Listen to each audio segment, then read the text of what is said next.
Hello વિદ્યાર્થી મિત્રો, કેમ છો?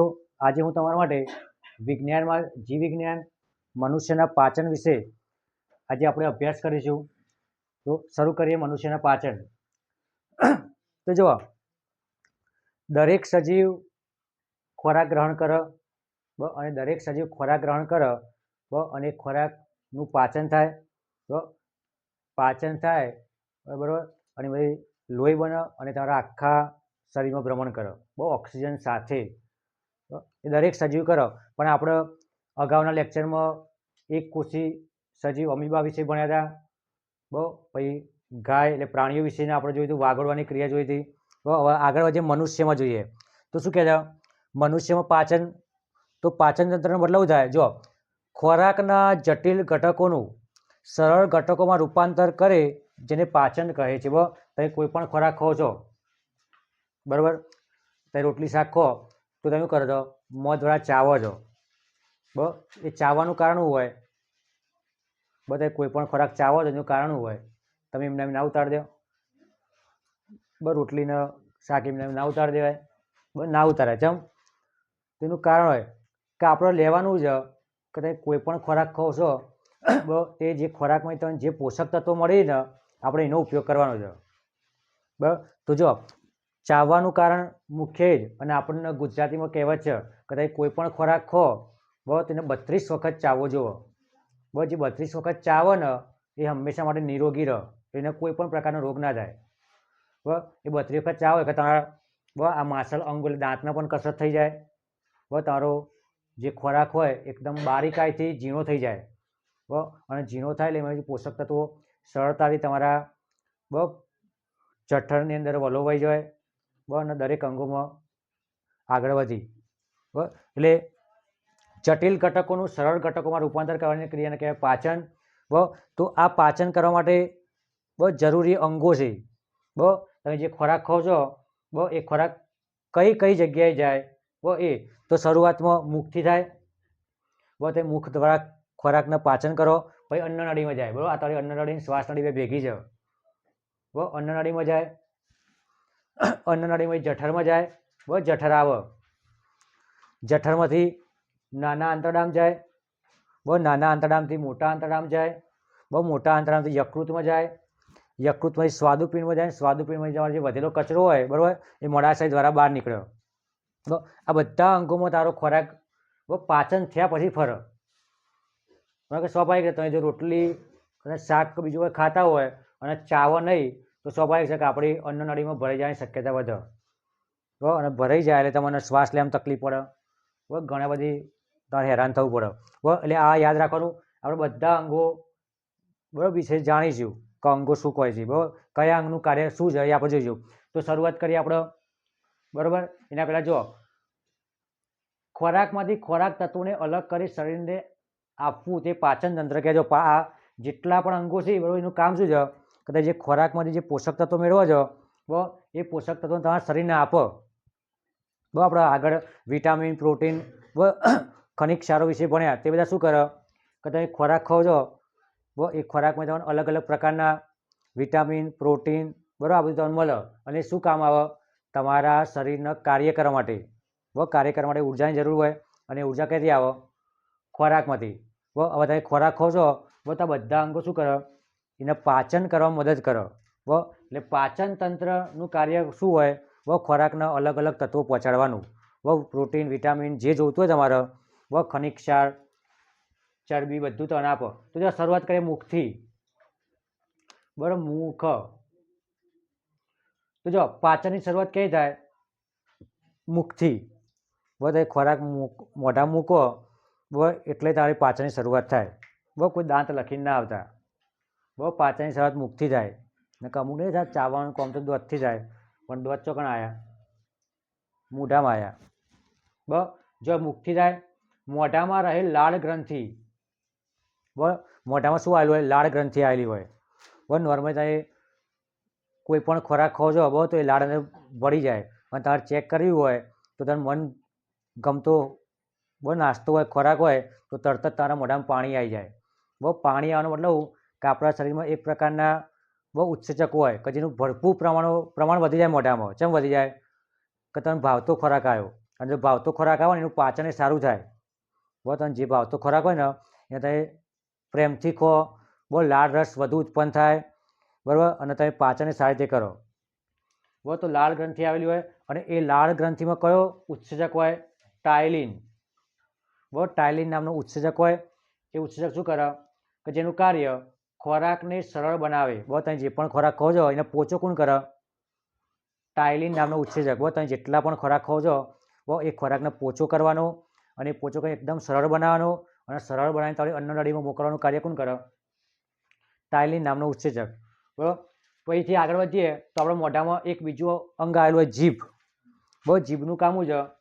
બરાબર, બોલવાનું નહીં. બસ જીભ છે તમારી તો તમને રાજાએ બનાવો, રંકે બનાવો. બસ જીભનું કામ એ જ. બહુ હાડકો વધારે ખરો, ભગાય ખરો. જો તમે સારું સારું બોલતા હોય તો તમને બહુ આગળ લાવો, અને તારી બોલી ટસકા ભારે હોય, બહુ દોઢઈ હોય તો તકલીફ પડે. બરાબર, તો જીભ શું કરે? મુખ ગુવાના પાછળના તળિયે જોડાયેલા માસલ અંગો. જો માસલ અંગોનો મતલબ થાય કે એવા અંગો કે જેને હાડકા ના હોય. બહુ યાદ રાખજો, માસલ અંગોનો મતલબ થાય કે એવા હાડકાઓ, સોરી, એવા અંગો જેને હાડકા ના હોય. બસ સ્નાયુઓ હોય, પતલી પતલી રેખાઓ હોય. બસ તારી જીભ આમથી જેમ વળી શકે. બરાબર, એટલે માસલ અંગો હોય તે જીભ કોઈ પણ દિશામાં હલનચલન કરે. બરાબર, આપણી જીભને જે બાજુ મોકલવી હોય એ બાજુ મોકલે. બરાબર, ત્યાં ડાબી બાજુ કોઈ અનાજનો દાણો ફસાયો હોય, જમણી બાજુ ફસાયો હોય, બરાબર, તો બધી બાજુ તમારી જીભ જાય. બરાબર, જીભનો ઉપયોગ ચાવતી વખતે ખોરાક સાથે લાળ રસ ભેળવવા ઉપરાંત ખોરાકને ગળવાની ક્રિયામાં મદદ કરે. જો શું કરે છે? તમે કોઈ પણ ખોરાક ખાઓ છો બરાબર, તેમાં લાળ ઉમેરો. બરાબર, અને એ ખોરાકને સરળ કરીને બરાબર તારી અન્નનળીના અંદર પહોંચાડો. કોઈ લાળ રસ ભરો બરાબર એટલે આપણને ખબર એકદમ ખોરાક મુલાયમ થઈ જાય. બરાબર, તો લાળ રસ તમારા ખોરાકમાં ભરે એટલે તારો ખોરાક જેવો એકદમ મુલાયમ થઈ જાય, બહુ પોચો થઈ જાય. બરાબર, એટલે સરળતાથી તમારા ગળામાં ઉતરી જાય. બરાબર, ખોરાકને ગળવાની ક્રિયા મદદ કરે. જીભમાં રસાંકુરો આવેલા હોય છે તે સ્વાદની પરખ થાય. બરાબર, જો શું કહે છે? જીભમાં રસાંકુરો આવેલા હોય. બરાબર, કડવો સ્વાદ, ગળ્યો સ્વાદ હોય, તમને તુરો સ્વાદ. બરાબર, આ બધા સ્વાદની તમને ખબર પડે. બરાબર, શેના કારણે? રસાંકુરોના કારણે. બરાબર, રસાંકુરોનો મતલબ થાય એક પ્રકારની નાની નાની કોષો અથવા પેશીઓ આવેલી હોય. બરાબર, તમારા જીભની અંદર. બરાબર, અને શું કરે? તમને અલગ અલગ સ્વાદ પારખવામાં મદદ કરે. બરાબર, કડવો સ્વાદ કઈ જગ્યાએ આવે? જીભની પાછળની સાઈડ. બરાબર, તુરો બરાબર જીભની આ બાજુના છેડે, જમણી અથવા ડાબીના છેડે. બરાબર, હા, ડાબા છેડે. બરાબર, અને તીખો સ્વાદ, તીખો સ્વાદ જ ના હોય. બરાબર, પણ એ તીખું ના લીધે લાગે કે મરચાંની અંદર પેપ્સિન નામનું તત્વ હોય. બરાબર, એ પેપ્સિન નામના તત્વના લીધે તીખું લાગે. બરાબર, એટલે જોઈએ આપણે. હવે આગળ આપણે જોઈશું અન્નનળી. બરાબર, અન્નનળી જોઈએ.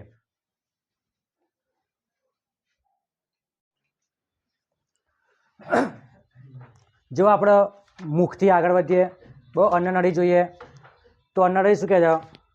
ગળેલા ખોરાકને અન્નનળીમાં થઈને આગળ વધારે. બરાબર, તમે કોઈ પણ ખોરાક ખાઓ છો બરાબર તો એ ખોરાક તમારા મુખમાંથી અન્નનળીમાં આગળ વધે. પછી કહે છે અન્નનળી ગળામાં થઈને છાતીમાં પ્રવેશે. તારી અન્નનળી શેમાં પ્રવેશે? બસ છાતીમાં. બસ છાતીમાં પ્રવેશે. પછી અન્નનળીની દિવાલના હલનચલનના કારણે ખોરાક આગળ વધે. બરાબર, આપણે અન્નનળીની જે દિવાલ આવે ને એ દિવાલ હલનચલન કરે તારો ખોરાક શું થાય? આગળ વધે. બરાબર, આ હલનચલન સંપૂર્ણપણે પાચન માર્ગે જોવા મળે. મોઢામાં રહેલા ખોરાકને જઠર સુધી લઈ જાય. જો પાચન માર્ગનું બસ જે ખોરાક શું કરે? મોઢા દ્વારા જે ખોરાક જતો હોય નળીમાં એને જઠર સુધી લઈ જાય. બસ જઠરમાં ખોરાક જાય તમારો, પછી આગળ જુઓ.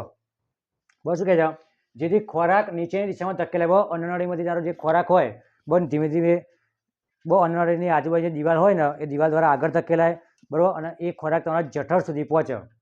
બરાબર, અને જો એ ખોરાક ધકેલાતો હોય અને જો ઓલરેડી તમારું બહુ પેટ ફૂલ હોય તો જઠર બહુ સંપૂર્ણ ભરેલું હોય, બરાબર, તમારું પાચન થઈ શકતું નહીં. બરાબર, તો એવું થાય એ ખોરાક પાછો રિટર્ન આવે. બરાબર, એ ખોરાક પાછો રિટર્ન આવે ને તો ઉલટી જાય, બહુ વોમિટ થાય તમને. બરાબર. જો તમારા જઠરમાં જઈ શકતો ના હોય ખોરાક, તે ખોરાકનું જાય રિટર્ન આવે, પાછો આવે, અને પાછો આવે એટલે તમે શું થાય? વોમિટ થાય. બોલે આ યાદ રાખજો કે અન્નનળી દ્વારા ખોરાક આગળ વધે, જો એ ખોરાક પાચિત થતો નહીં, બરાબર, તો શું થાય? પાછો આવે. બરાબર. આપણે પ્રાણીઓમાં જોયું હતું, બહુ ગાય ભેંસ, બરાબર, જો એમનો ખોરાક પાછો આવે તો શું થાય? એ વાગોળ વાગોળ કરી, બહુ ફીણ વળાવી બને, પણ આપણું શું થાય? સીધો બહાર જ આવે, બહુ વોમિટ થાય. બરાબર. તો ઉલટી થાય. હવે જો જઠરમાં ખોરાક તારો પ્રવેશ્યો તો જઠર તારો અગત્યનું છે. જો આમાં 2-3 વસ્તુ એવી છે ને કે તારે યાદ રાખવા જેવી છે. બહુ અન્નનળીમાંથી બહુ ઓછું પૂછાય. જો જઠર એક જાડી દિવાલવાળી કોથળી જેવો, જઠર શું છે? કોથળી છે. જો તમે આકૃતિ દેખાય છે તમારે, આ એની આકૃતિ છે, આ કોથળી જેવી રચના છે, આ કોથળી છે, બરાબર, આ કોથળી જેવું તમને લાગે. બહુ જાડી દિવાલવાળી કોથળી છે. તેનો આકાર કેવો છે? પહોળા જે જેવો. બહુ આ જે જેવું તમને લાગે, બહુ પહોળા જે જેવો છે. તે પાચન માર્ગનો સૌથી પહોળો ભાગ છે. જો પાચન માર્ગનો સૌથી પહોળો ભાગ કયો છે? તો આ તારો જઠરનો આ કોથળી જેવો ભાગ, બહુ સૌથી પહોળો ભાગ છે. બાકી તમે અન્નનળી જુઓ તો હોકળી છે. બરાબર. એના પછી તમે આગળ ભણશો મોટું આંતરડું, નાનું આંતરડું, બરાબર, યકૃત ને મોડાશય, તો બધાનો ભાગ કેવો? હોકળો છે, આનો થોડો પહોળો છે. જો શું કહે છે?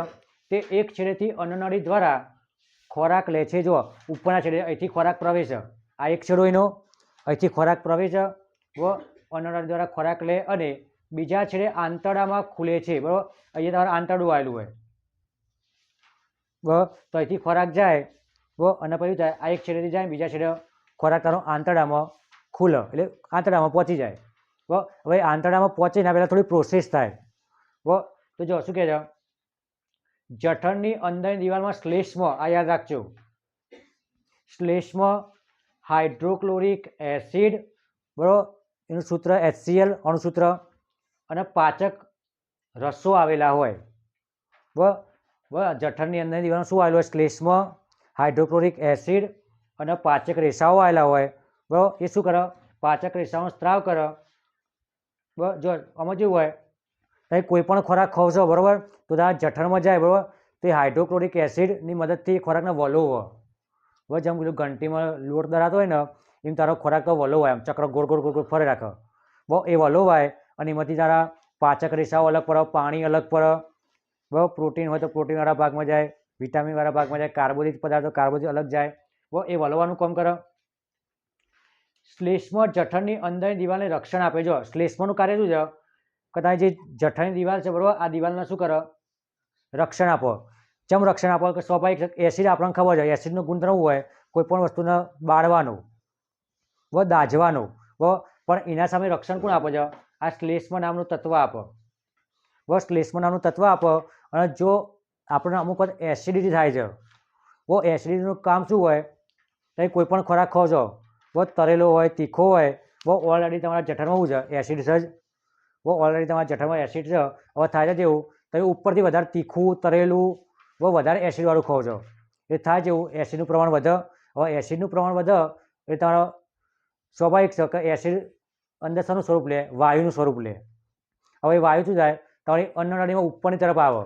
જો નીચે જવાની જગ્યા હોય નહીં, બહુ ઓલરેડી પેટ તારું ફૂલ હોય, બહુ, એટલે વાયુ નીચે જવાની જગ્યા ના હોય, એટલે એવું કરે, ઉપરની તરફ ધક્કો મારે. બહુ ઉપરની તરફ ધક્કો મારે એ એસિડ, એટલે તમે છાતીમાં લાઈ ભરે. બરાબર. ને આપણે એને ડૉક્ટરની ભાષામાં એસિડિટી કહીએ. બરાબર. અને એસિડિટી તમારે થાય તો એન્ટાસિડ નામની ગોળી ડૉક્ટર આલે. બરાબર. તમને વધુ પડતું તમે તીખું તળેલું ખાઈ જાઓ છો, બરાબર, અને તમારા શરીરમાં એસિડનું પ્રમાણ વધી જાય છે. જો એસિડનું પ્રમાણ વધી જાય, બરાબર, તો એનો મતલબ છે આપણે છાતીમાં બળતરા થાય. બરાબર. એ છાતીમાં જો બળતરા થાય છે એનો મતલબ આપણે એસિડિટી થઈ. અને જો એસિડિટી થાય છે, બરાબર, તો તમે ડૉક્ટર જોડે દવા લેવા જાઓ, તમે એન્ટાસિડ નામનું ગોળી આપો, અથવા એ જે દવા આપો એમાં એન્ટાસિડ નામનું તત્વ હોય, એ શું કરે? એસિડને બેસાડે. બરાબર. તો શ્લેષ્માનું કામ દિવાલને રક્ષણ કરવાનું. એસિડ વધી જાય ને તો રક્ષણ કરે, ફાટી ના જાય, ને કોથળી ફાટી જાય. બરાબર. પછી એસિડ ઘણા બેક્ટેરિયાને મારી નાખે. જો આપણા શરીરમાં જે બેક્ટેરિયા હોય ત્યાં ખોરાક દ્વારા ગ્રહણ કરી ગયા હોય, બરાબર, હવા દ્વારા અંદર જ્યાં હોય તેવું કરે, બેક્ટેરિયાને મારે. તો અમુક બેક્ટેરિયા આપણા શરીર માટે નુકસાનકારક હોય, આપણને રોગ કરી, બરાબર, એવા બેક્ટેરિયાનો નાશ કરી રહ્યા. બરાબર. તો બેક્ટેરિયાને મારી નાખે અને ખોરાક સાથે ભળે છે. બહુ ખોરાક સાથે બેક્ટેરિયા ભળી જાય, બરાબર. અને પાચક રસો પ્રોટીનને તોડીને તેનું સરળ ઘટકમાં રૂપાંતર કરજો. પાચક રસોનું કામ શું છે? તમે કોઈ પણ પ્રોટીનવાળો ખોરાક ખાઓ છો બરાબર, તે શું કરે? એ પ્રોટીનવાળા ખોરાકને તોડી કાઢે, બરાબર. તોડે અને તમારા જે અંગોને જરૂર હોય એ અંગોને મોકલે, બરાબર. તો આ તારી અન્નનળી અને જઠર, બરાબર, આપણે એ વિશે ભણ્યા. આટલું નથી રાખીએ, બરાબર. હવે આગળ આપણે નાનું આંતરડું, મોટું આંતરડું, યકૃત અને મળાશય વિશે ભણીશું. બોલે તારો અહીંયા મનુષ્યમાં પાચનનું ભાગ 1 અહીંયા પૂર્ણ થાય છે, બરાબર. તો દરેક વિદ્યાર્થી વિડીયો જુઓ અને લાઈક કરો, બરાબર. જો તમને વિડીયો ગમ્યો હોય તો લાઈક કરો, શેર કરો અને ચેનલને સબસ્ક્રાઈબ કરો. જય હિન્દ.